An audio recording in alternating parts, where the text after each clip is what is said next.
I see. I love doing this stuff, Jen. It's so interesting. I used to be okay. So we're live on the YouTube. And now we will go and record. Awesome. Yay, it worked. Yay. Well, welcome back, everybody. And well, we're back today, and this is a wonderful day. I feel like Mr. Rogers when I say that. And the joke is that people refer to me as Mr. Rogers. So you're free to call me Mr.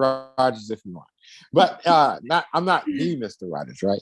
So yeah, so this is a great day. This is my friend Jen. I'll let her introduce herself to y'all, and as we would say in the old Baptist church, that come as you are. Introduce yourself as whatever way you want. So Jen, let us know who you are. And, we talked about it moments ago, and just tell us, tell us what you're into about your arts, I think, right? Yeah. Hi. I'm Jen, and we were talking about how I bring in a lot of healing to my life through the process of art. And I've actually made it into a business where I have process art classes for adults and teenagers and children. And I'm looking to form a group specifically for survivors of abuse as well. So that's my next stage. So I'm so excited. Yeah. So I know in college, in grad school, I studied a tiny little bit. I had one course on expressive art therapy, and I gotta say, I'm gonna be honest, at the time I thought it was a little bit too foo-foo for me. and then, because the teacher was, if you're watching me, professor, hey, it was new to me, okay? It was new to our whole class. Sure. But I gotta tell you, as we moved through that process, I found the value of it. And I've used it on occasion in my, therapy sessions. It has great value. I can't wait for you to tell us about your process, Jen, and about, first off, this nest, the Survivor's Nest project. Could you tell us a bit about that? Yeah. So a friend of mine who is an artist lives in over near Boston, Massachusetts, in Beverly, actually. And she created, she's a survivor of abuse, and she created this beautiful healing project, partnering with Debbie Baxter, who is a photographer and artist. And the premises is about what they did is they made a human-sized nest out of very meaningful pieces of vine and twig, and they created this whole project where survivors who were willing and wanting this experience could lay in the nest and have this healing moment of whatever they needed. It could be about safety.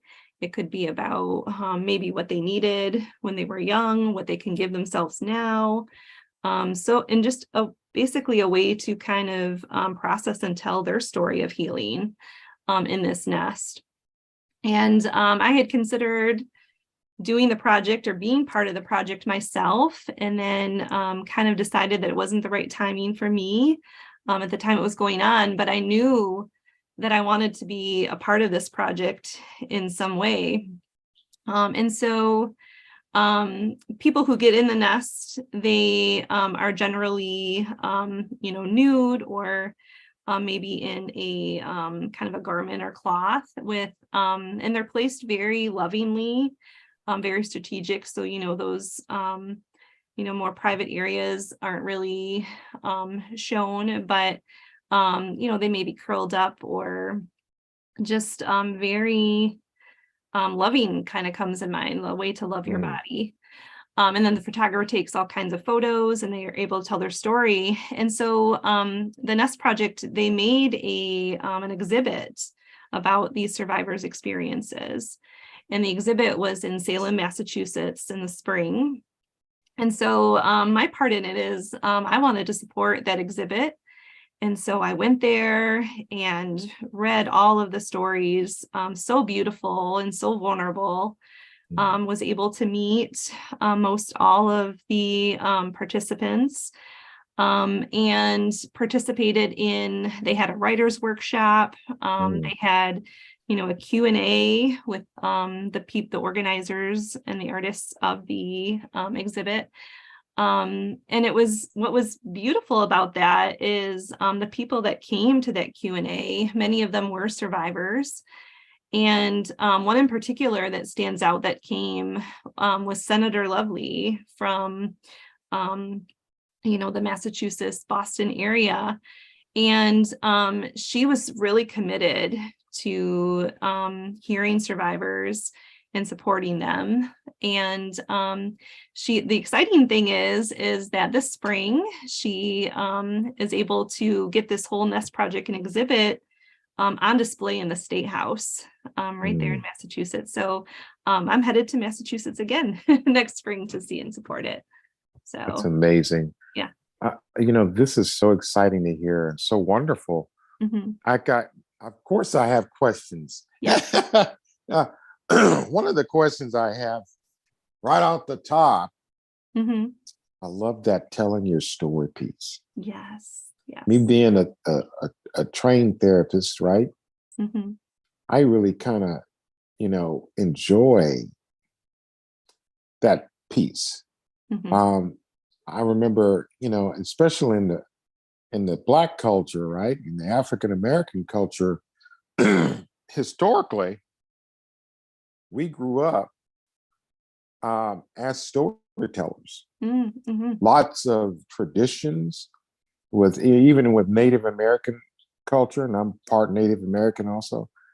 So it's like we grew up listening to our elders tell us stories, handing us down stories, literature, history, parables. Historically, that's been a really powerful process whereby we as young people, right, become imbued with these types of skills and history and lineage, right? Learning. It was all informal. It was verbal. It was us, our ancestors telling stories. And I think that empowered us and made us a particular type of way. Also for the giver, right?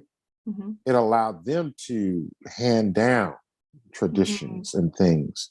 And so when I hear about this nest and the stories, and then me being a clinical, therapist and all that, I'm like, oh wow, this is amazing. Because I okay, what did to you, what did telling stories or reading those stories do for you? Or well, let's go there first, because I got a part B to that. Yeah, specifically when I read these, stories and experiences in the Nest Project, I could really see myself in many of them. Sometimes they had put things into words or pictures into things that I had felt. And as I read it, I kind of went, wow, like I didn't even know quite how to articulate it.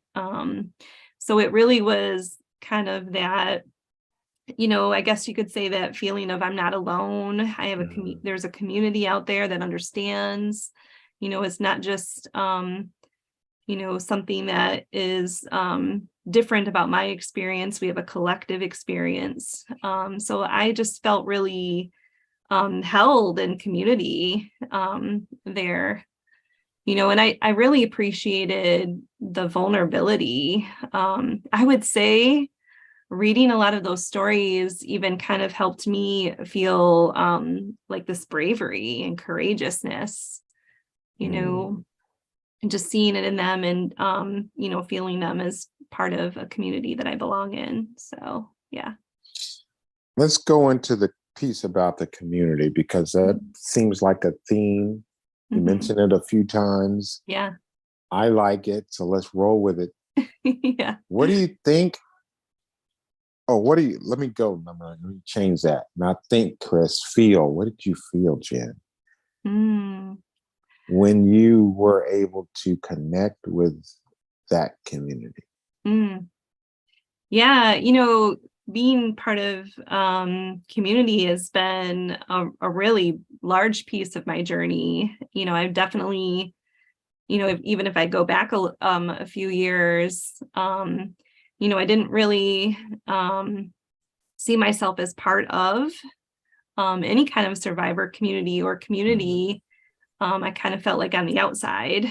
And I would Mm. say a lot of the healing work that I've done, um, to be able to trust people and form healthy relationships.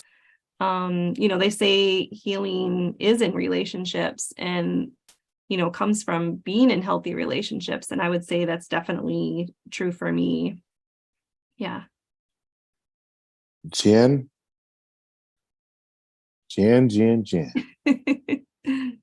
I gotta tell you, I really like what you're saying, and I'm gonna be, I'm gonna be totally transparent. Is that okay, Jen? Sure. Yeah. Please do. I'm choking back tears when you're talking to me Mm, about this because it's so authentic. mhm, And I can literally identify with what you're saying. mm, mhm, And that piece about being on the outside. mm. Ooh, Yeah. oh, I can relate to that. Mm, mhm, As a survivor myself, and not knowing a lot of things, mhm, why you hurt, why you have dreams that you're having, why you feel a certain way, why you don't fit, mhm. you know? Yeah. So if Absolutely. I start crying, just don't worry, Yeah. because it's just a process for me. But Yeah. the why you don't fit piece, Mhm.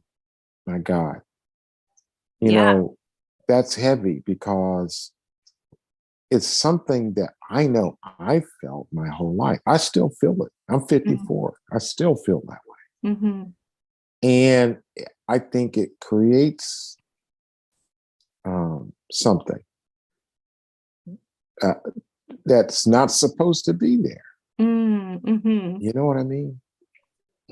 Yeah, it's like, for me, it's, that view of I'm different, I'm not enough, all those negative spiraling, it definitely shows up in the way that I've held relationships for sure. Oh, gosh. So being in community with others who have a lot of the same challenges, understand when I'm talking about ways that I'm feeling, it just feels I guess so validating to know Yeah. that it's not that there's something wrong with me, Yeah. this is the Mm. outcome, when abuse happens. So yeah. Okay. It's not something that's powerful. Mm, It's not something that's wrong with me. I mhm, know that in my story, I always felt like something was wrong with me. mm, mhm, mhm. I don't fit. I Yeah. don't fit in the family. I don't fit Yes. necessarily with my classmates. Mm, mhm. I felt totally alone, Yeah.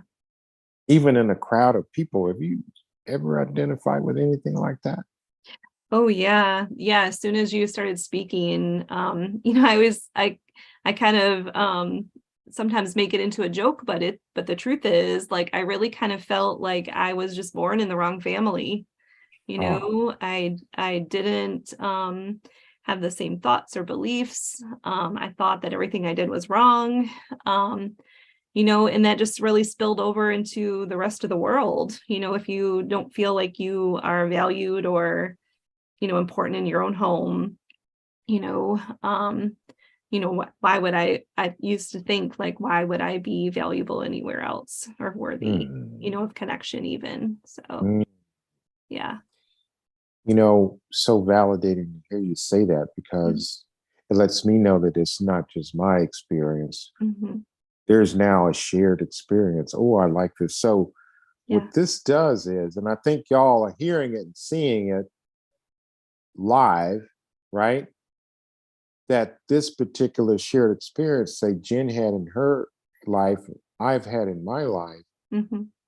although we felt ostracized, right? Mm-hmm. From our family units and isolated from other people because of that Mm-hmm. initial feeling of not being able to place ourselves with, right? Mm-hmm. Now we have a community, you know, and I love the fact that we're able to connect in storytelling. I Mm-hmm. love that we're able to connect in telling each other's story and validating each other, thereby creating that lost connection, Mm-hmm. right? Yeah. That we didn't necessarily have with our family units. Mm-hmm. Yeah. Hmm. Yeah. And I would Hmm. just add to that, it really took me till I was well on into my adult life, before I really even, had any sense of that. Before then I Hmm. had just really, before beginning the healing, and realizing the impact of trauma, I had no, idea that, wasn't, I thought it was just me. I thought it was something was wrong with me. So, yeah. I I really love what we're talking about. To Hmm. me, it's so powerful. I literally feel it. My Hmm. heart is beating Yeah. fast. It's a good Just conversation. Yeah. oh yeah, because it helps me, but I know it helps other people. Hmm. Yeah. Um, and it's so powerful to know that it's not. I'm not losing my mind. You know what I mean? Yeah. Yeah, for sure. Right? Yeah. It's not really me. I'm not making this up. I'm not, Yeah. I'm not, my mind isn't playing tricks on me. Yeah. Yeah. There's That's good. something there. There's a there. Hmm. And the fact that we're able to commune in this way, I think's really amazing. I've believed it since I was in grad school. I believe it more now that when trauma happens to people, especially as kids, Hmm. we become disconnected. Mm-hmm. Yeah. I believe that we become, because we are physical beings, but we also are spiritual beings, I believe.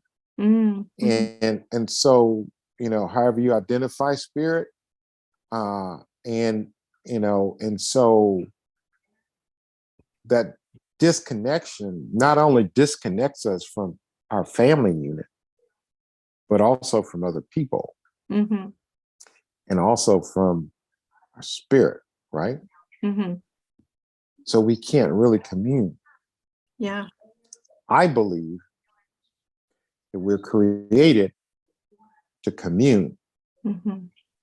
And when we can't do that, that creates a problem. Oh, absolutely. Yeah. And I think, just that whole, connection piece, like that is really the one of the first reasons that I made an art class for adults, Mm, creating and doing something that I love. And I was in search of, I always say I was in search of my people. mm, People that found joy in creating, and I was really in search for healthy relationships for sure. mm. So Could you talk more about that? yeah. You know, um, Creating my art class really came from I had an unhealthy relationship with my birth family. Mhm. And I started to have a conversation with them, and they had sent me a gift I had given them years ago, all shredded up. Mm. And I started to this is the story of kind of how I really found the joy of creating and knew I needed to find healthier relationships. But I took that shredded paper and I started to make things with it, Mm. and had so many healing experiences. Mm. And as those people started to kind of leave my life, I thought, I want healthy connections. Like, let's let them go and do what they need to do and heal in their own way. And I'm Mhm. going to create something that serves me, Mm. and helps me find, my people. And Mhm. so I did. I created a class of adults that wanted to just come create. And we meet once a week. And the people that come there, I just feel are just drawn Mhm. to, they're just supposed to be there. They're, everyone from, a 23-year-old up to a 70-year-old. And we all just become this, we don't necessarily talk about trauma or abuse. And, although some probably have that in their past, we just kind of come together and, just enjoy each other and Mm. show up for each other, and Mm. um, are just loving and kind to each other. And so to me, um, that's just a beautiful example of how you can be in connection with people that love and value you, no matter what. I mean, I've made Mm. mistakes there. I have, you know, just kind of just not done everything in the way that in my head I want it to be. And Mhm. it doesn't matter to these people. They're just happy to be together and create. So that's just been a great healer for me. So, and I can translate Oh, that everywhere, anywhere else I go. and that's lovely. Mhm, You can translate it everywhere you go. I can mhm, see that really. Um, Language isn't a barrier with art. mm, Uh, you're not talking. I love that. You're really expressing, creating, connecting. mhm, Um, I love that. mhm, It feels, I don't know, the way I hear you talk about this, it fills a gap, mhm. you know? Yeah. Yeah, it really did. I think that there was a time where I just didn't think that relationships like that were for me. Hmm. So it really, it kind of it now I know that it was just I didn't have the right or the healthy relationships in my life. And I Yeah. wasn't available to I would say I didn't make myself available to build healthy relationships at first because Hmm.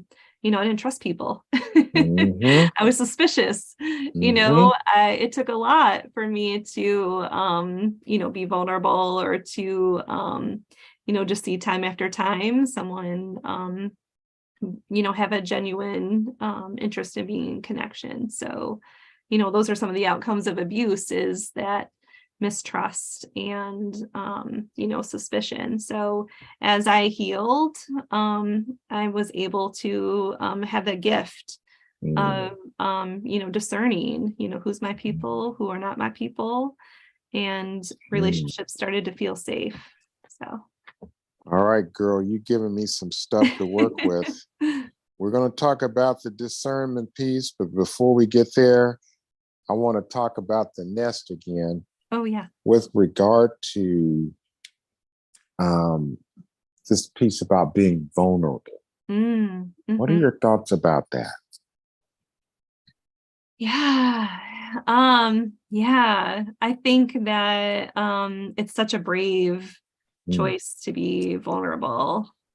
There used to be a time where and some people would say that, oh, there's weakness to show Mhm. vulnerability. But over time, I've really been able to see and reframe that of the power, to speak your truth, to Mm, say what's not popular, or to mm, say what might hurt somebody, about your experience. And I mean, I would say I'm still learning. mm, You know, it does take me, which I think it should take a little bit of time to trust and, become vulnerable. But I think of it as a courageous act. And I mm, think just to see those, I'll just call them the nesters, you know, doing it and showing up and just so just exposed in their story and just the way their body is so lovingly held in this nest. I just really admire that. And it feels good mm, to see. I'm one who I like to put myself in places with people that I admire, mhm, in the hopes of learning, like, how did you get there? And mhm. just hearing their stories. And I think that vulnerability is often such a big piece of that. So, I love that. And, going back to the trauma piece, the trauma really causes people not to want to feel vulnerable again, oh yeah. right? Mm-hmm. So it's so insidious Mm-hmm. when you really look at it. Mm-hmm. Um, I'm thinking when you're talking to Jen, I was thinking about human biology Mm-hmm. and developmental process of humans. Um, we, when we're born, the first thing that they do is they literally swaddle us, right? They Mm, wrap us tightly yeah. in these, you know, these blankets. They swaddle us. And that, they say, um, creates a something like a wound effect, right? Mm-hmm. Because the child was comfortable in the womb. And but there's something other than that. There's the nervous system. Mm, Child's not able to regulate when they're born. mm-hmm. And so they need someone or something to help them regulate their nervous system, their emotions. That's why babies cry when they're not held. That's why babies cry when they're not swaddled, wrapped tightly, Mm-hmm. right? Mm-hmm. Um, so this nest, in my mind, symbolizes the wound. I What love do you that. think about that? Yeah, I know that when the nesters, when the nest was formed, it was really formed with, pieces of I think of it as things that hold survivors, like community, so it was this is not a one person event. One person couldn't make this nest. This is multiple Mhm, people working together, and I think yeah, and I think in some ways, being an adult in the nest, when I think of what my own experience may have been, mhm, um, I think of how I can create a nest of safety around myself. Even obviously like real, in a realistic kind of way with, a built nest, but even just when I think about my community and my mhm. self-care and all the things that I do to care for myself, in a lot of ways, it seems to me like I'm building a nest of care around me. So I would say that's a big piece for me. That is huge. This is so powerful. I think, when you're talking about creating a nest for yourself, that gives me the image of empowerment. Mm-hmm. Yeah. And a lot of times when, you know, when we're robbed, Mm-hmm. people take things from us, right? Yeah. And, the abuse, the violations, those are people taking things. Mm-hmm. And there's so many psychological aspects to that. We Mm-hmm. used to call it parts of self. Mm-hmm. where there are things that we tend to attach to, right? Mm-hmm. Like your car or your objects that you have in your home, you know, for little kids, your dolls, your toys, Mm-hmm. right? Yeah. And so when something happens to those, it really happens to us. Mm-hmm. You ever seen a little kid that lost their favorite stuffed animal? Mm-hmm. They fall apart, Yeah. right? Mm-hmm. You know why? It's because that person, that that toy is an extension of themselves. Mm-hmm. And so in effect, losing that toy, that Mm-hmm. favorite doll or that favorite truck or whatever, Mm-hmm. as an adult, losing something that you hold dear, those are parts of ourselves. Mm-hmm. And so when they're taken from us, Mm-hmm. by fire, flood, somebody breaking in their house, whatever, Mm-hmm. right? Maybe Yeah. we lost something. Those are parts of us. That's why it hurts so bad, Mm-hmm. you know? And so when people steal, life steals, Mm-hmm. we need a way to recover. Yeah. The baby is just a swaddling clothes. I think this nest is the same way Mm-hmm. for adults. Yeah. A way to And reclaim safety is what I'm hearing. yes. Yeah. Oh my goodness. I see you smiling and affirming. Now, let's just say I want to go to the discernment piece because it's going to link something else I'm thinking about Mm-hmm. with regard to this nest. Mm-hmm. Go to the discernment piece. How have you learned how to discern with regard to people? Yeah. I think I think for me it's more of a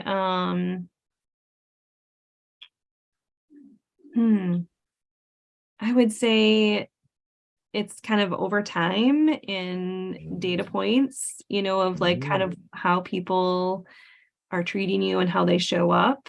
I'm pretty, I have friends that maybe make a mistake, maybe we get into an argument, but I think the difference is can you problem solve? mm, You communicate? Can you come back and repair?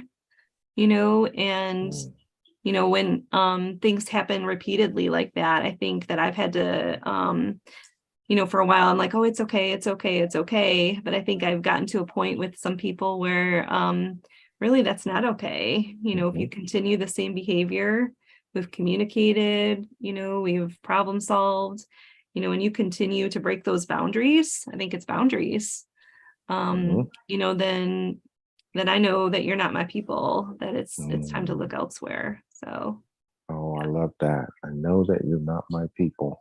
mhm. Mm, it's time to look elsewhere. That's, to me, Jen, it sounds like a key to open a door, Mhm. a key to unshackle. Mhm. You're not my people. Man, that's incredibly empowering to me. Yeah. Well, and I think of who are my people rather, is someone who loves me for all of me, Mhm, all the ways the things that I do, and the ways I, show up and I am, and just fully human. mm, Perfectionism is a big piece of the healing work I've been doing, and just, becoming more comfortable of, not everything has to be right or perfect. So I think my people are the people that are like, hey, it's okay. Happens to me too. There's a lot of healing in relationships with just some compassion and acceptance. So mm. I've come to kind of, it's kind of come full circle around for me. so in the last year or so. I love that. Full circle. And of Mm-hmm. course, my imagery in my mind, the nest is a big old circle. Mm-hmm. Yeah. Yeah. It is. There's something about circles. One day we'll have Yeah. to talk about it. Yeah. Yeah. I think that, life is interesting. And when we are able to make these connections Mm-hmm. or reconnect, then I think it gives us something that's super powerful, Mm-hmm. super affirming. Oh man, it's kind of hard to tie this whole thing up because it's so good. Yeah. What do you think? What would you like to leave us with? Mm. Maybe a few important aspects of points that you might want to express verbally Yeah. that will talk about how expressive arts Mhm. work Yeah. or therapy has helped you and your students. Hmm. How about that? Yeah. I would say that for me, I've learned that art is a healing language. I think of it as a language that, what's important is the process of the art, not the end product or, some gallery perfect piece. It's really the expressive language to, just process and get out, kind of your experiences and to be seen and heard and held. And it's just a really lovely language. And I would encourage, everyone to, give it a try, give a little doodle, give a little, paint, give it a go. There's no wrong way to do art. All art is amazing and awesome, and I think too, what goes along with that are things like the Nest Project, these creative experiences. For me, I would say they even tap into that childlike part of me that, I grew up very quickly. I became very adult-like for many reasons. And so it allows me to tap back into that expression with, my adult self-knowledge too. So yeah, and then I would say the other piece of it is connection. There's so much connection through the language of art. There is collaboration, there is so much understanding, and to meet, if you're a creative person, a friend once shared with me, you can be creative in everything from, what you dress to what you eat to just how you show up in the world, and to find other people who are creative too is such a blessing, and so grateful for Yes. finding your people, whoever it is, that listen to your boundaries and can, show up and maintain a healthy relationship. So yeah, that's what comes to mind. Incredibly powerful. Yeah. I really enjoyed uh, this conversation. It's to me very empowering, Mm-hmm. and to know that it's okay to be who we are, right? Mm-hmm. And experience ourselves in the ways that we do. Yes. I love that finding your people piece. Yeah. That sticks with me too, and I'm all about it. I guess we'll just wrap here, if nothing else. Mm. Okay, Thank great. you for, yeah, I would say thank you for having me on here, Chris. I just really appreciate these conversations, and they're so important to have our voice out there. So thank you.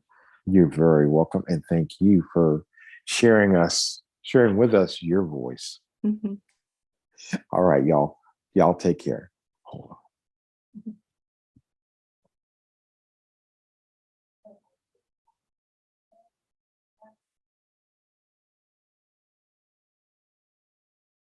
Now I'm going to stop the YouTube thing. Hold on a second. Hopefully it stopped. Let me see.